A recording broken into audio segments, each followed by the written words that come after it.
Comunicaciones diseñada contra la libertad de expresión, la producción y el trabajo de los colombianos en este sector y el progreso de la cultura nacional, verdades que ponen en su sitio las fábulas de la economía naranja. Que no se haga más demagogia entonces con que crean más y mejores empleos y buenas condiciones para pensionarse como debe ser, y menos con reducir la desigualdad en Colombia, uno de los países con peores índices en este campo, mácula que tampoco conmueve al gobierno porque ni la menciona y menos se propone modificarla.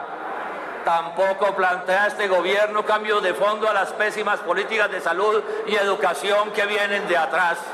Seguirán los colombianos enfermándose y muriendo de males que la medicina sabe curar,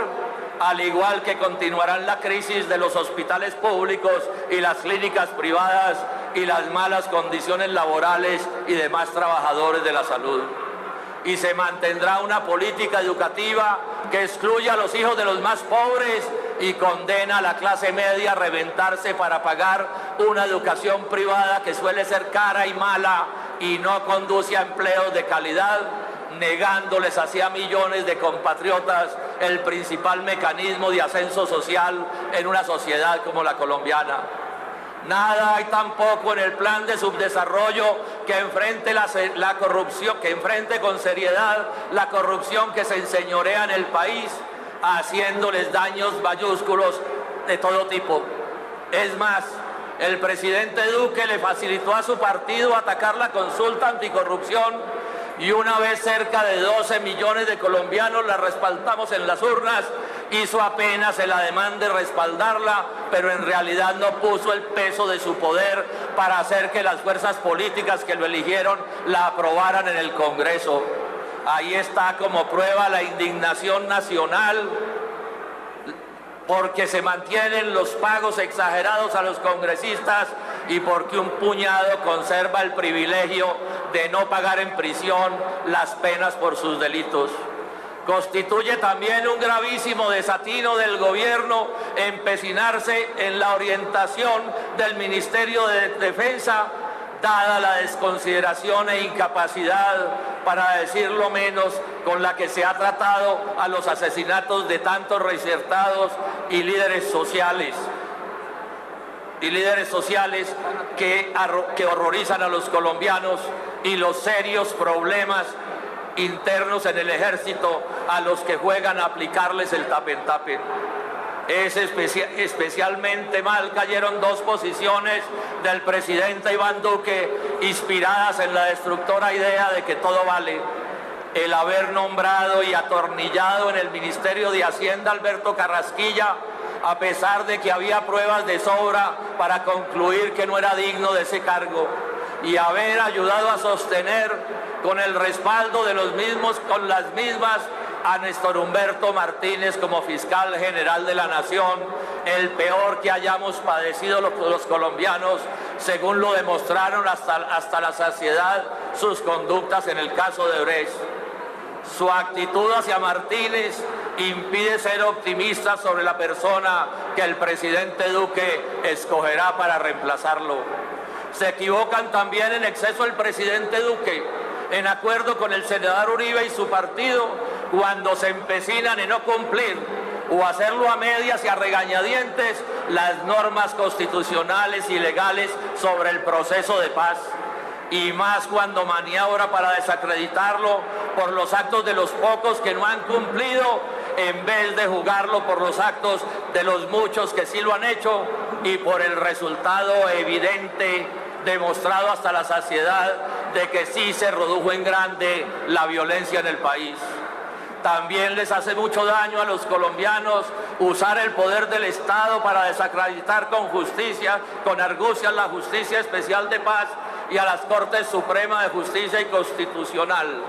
Pésima la idea del presidente y la de sus compadres políticos para convertir en política electoral de corto vuelo asuntos tan caros para Colombia. E igual puede afirmarse de su política exterior, incluso hasta el punto de someterse al trato indigno que le ha dado el presidente de los Estados Unidos. Y se equivoca también cuando exacerba al país con la fumigación con glifosato, cuyos efectos dañinos son reconocidos en todo el mundo, y más porque dice o insinúa falazmente que así se acabará con el flagelo del narcotráfico, cuando el pacto que él firmó con el gobierno norteamericano no se propone acabar con los cultivos de coca y el narcotráfico, sino reducirlos a la mitad entre ahora y el 2003, al final de su gobierno. De manera que con toda certeza, repito, de manera que con toda certeza se mantendrá abastecido el gran negocio aquí en el sector y sus impactos negativos continuarán iguales. No les echen más cuentos a los colombianos, a las gentes sencillas de este país. Es errada también la idea del presidente Duque de irritar y dividir a los colombianos con el caso de Andrés Felipe Arias. Así a sus amigos eso también les reporte unos cuantos votos en las elecciones de octubre. Porque su retórica está montada sobre el descrédito de la justicia y la falacia de que no ha habido debido proceso, a pesar de que han decidido en contra del exministro la Fiscalía, la Corte Suprema, la Procuraduría, la de Alejandro Ordóñez, la Contraloría, el Consejo de Estado y la justicia norteamericana, que no le consiguió el asilo que solicitó cuando se fugó del país porque no le aceptó su teoría de que era un perseguido político. Y porque su pretensión, la de Duque, sobre una segunda instancia para Arias es de notoria inconveniencia nacional, en razón de que si se aprueba llevaría al Congreso al colmo de los descréditos, una vez los colombianos descubran que se cambia la ley para concederles nuevos privilegios a los pocos que ya han disfrutado de otras grandes gabelas frente a la justicia. Por último, insistir, colombianos, en nuestro llamado a hacer de Colombia un país que cree más riqueza en todos los sectores y la distribuya mejor, que responda a los reclamos democráticos de empleo, ingresos, salud, educación y medio ambiente, que trate con toda consideración y respeto a las mujeres, los indígenas y los demás sectores discriminados y maltratados de tantas maneras en esta sociedad enferma, y que enfrente a los corruptos de todas las condiciones sin vacilaciones ni acomodamientos. Reiterar además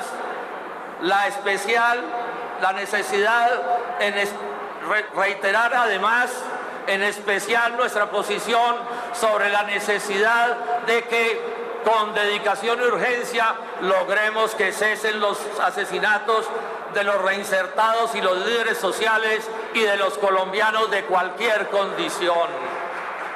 porque nadie puede arrogarse como un derecho a asesinar a alguien, la primera condición para construir la sociedad civilizada y democrática en la que hay que convertir a Colombia. Salgamos por tanto todos y todas a marchar este 26 de julio contra el asesinato como manera de tramitar las diferencias entre los colombianos. Colombianos, cuenten con que así se persista en la agresiva y falaz campaña de la que somos víctimas por parte de algunos de nuestros contradictores. No renunciaremos a nuestras convicciones ni a luchar democráticamente en pos de hacer la realidad en estos recintos y en el Congreso y fuera de ellos, porque estamos seguros de que son ellas las que conducirán a nuestra querida Colombia a ser la patria amable de todos quienes vivimos en este hermoso y riquísimo país. Muchas gracias.